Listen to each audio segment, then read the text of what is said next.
Hi KKR family. இன்னைக்கு நம்ம என்ன சமைக்க போகிறோம் அப்படின்னு பார்த்தீங்கன்னா களி தான் செய்ய போகிறோம். என்னடா தண்ணி இந்த கலர் இருக்குது அப்படின்னு சொல்லிட்டு யோசிக்காதீங்க. இது வந்து சோறு வடித்த தண்ணி தான். அந்த தண்ணியில் தான் நம்ம வந்து நல்ல பாத்திரத்துலேயே வடித்து வச்சுருந்தேன். அந்த தண்ணி தான் எடுத்து வந்து இதில் ஊற்றிருக்கோம். இப்போ நம்ம வந்து களி எப்படி பண்ண போகிறோம் அப்படின்னு சொல்லிட்டு தான் பார்க்க போகிறோம். நிறைய பேர் செய்வாங்க தான், ஆனால் நீ என்ன ஸ்பெஷலாக செய்ய போகிற அப்படின்னு கேட்டால் ஸ்பெஷலெல்லாம் ஒன்றும் இல்லைங்க, களி செய்கிறேன் அவ்வளோதான். அந்த களிக்கு காம்பினேஷனாக எண்ணெய் கத்திரிக்காய் காரக்குழம்பு ரெடி ஆகிட்டுருக்கு. சூப்பராக சுண்டை வச்சுருக்கேன். செம்மையாக இருக்கும் டேஸ்ட்டு. இந்த மாதிரி சாப்பிட்டு பாருங்கள். நம்ம களி எப்படி செய்யலான்னு கண்டினியூவாக பார்க்கலாம் வாங்க.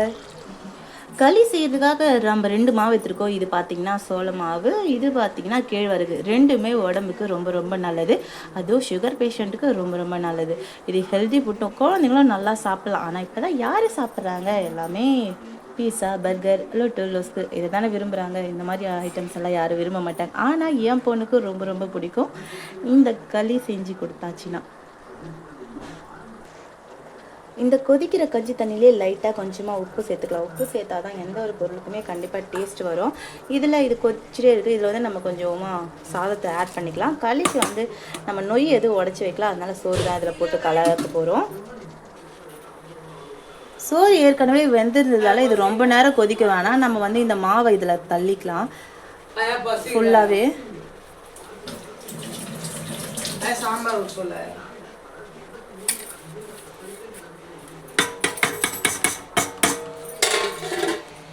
இதை இப்படியே விட்டுடணும். நல்லா கொதிக்கிற அளவுக்கு வந்து நம்ம அப்படியே விட்டுடணும். குழம்பும் ரெடி ஆயிடுச்சு. அழகாக பச்சை கருவேப்பிலை மேலே தூவிட்டு ஒரு கலக்கிட்டு களிக்கு ஏற்ற காம்பினேஷன் செம்மையாக இருக்கும். இது போல் ஃபுல்லாக வந்து இது வேகும். இதுலேயே வந்து வெந்துடும். இந்த ஆவிரிலே வந்து இதுக்கப்புறம் நம்ம கலக்க வேண்டியது தான். நல்லா கொதிச்ச பிறகு ஒரு 10 நிமிஷம் போதும். அதிகமாக வேண்டாம், ஒரு 10 நிமிஷம் மட்டும் போதும். முதல்ல கொட்டிட்டிங்கன்னா அது கூழாக மாறிடும். இந்த மாதிரி கொதிக்க விட்ட பிறகு தான் நம்ம கலக்கணும். அப்போ தான் களியாக கிடைக்கும். இல்லைன்னா களி கூழாக மாறி நூடல்ஸாக மாறிடும்.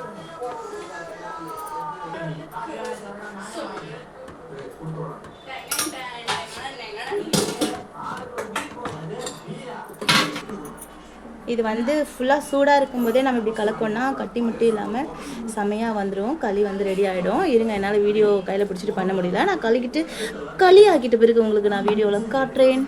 நம்ம ஃபுல்லாக கலக்குனா இந்த மாதிரி வந்து இதுவாகிடும்.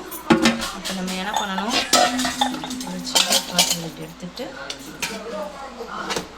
இதில் தேவையான அளவு சின்ன சின்ன உருண்டையாக நம்ம இப்போ வந்து களி பிடிக்க போகிறோம். இப்படி தான் இருக்கும். இதை வந்து நம்ம களி பண்ண போகிறோம். ஓகேங்களா? இப்படி ஒரு சுற்று, அப்படி ஒரு சுற்று, 2 சுற்று சுற்றுனா அவ்வளோதான், முடிஞ்சிருச்சிங்க. களி ரெடி. டம் டம் டம் டம்.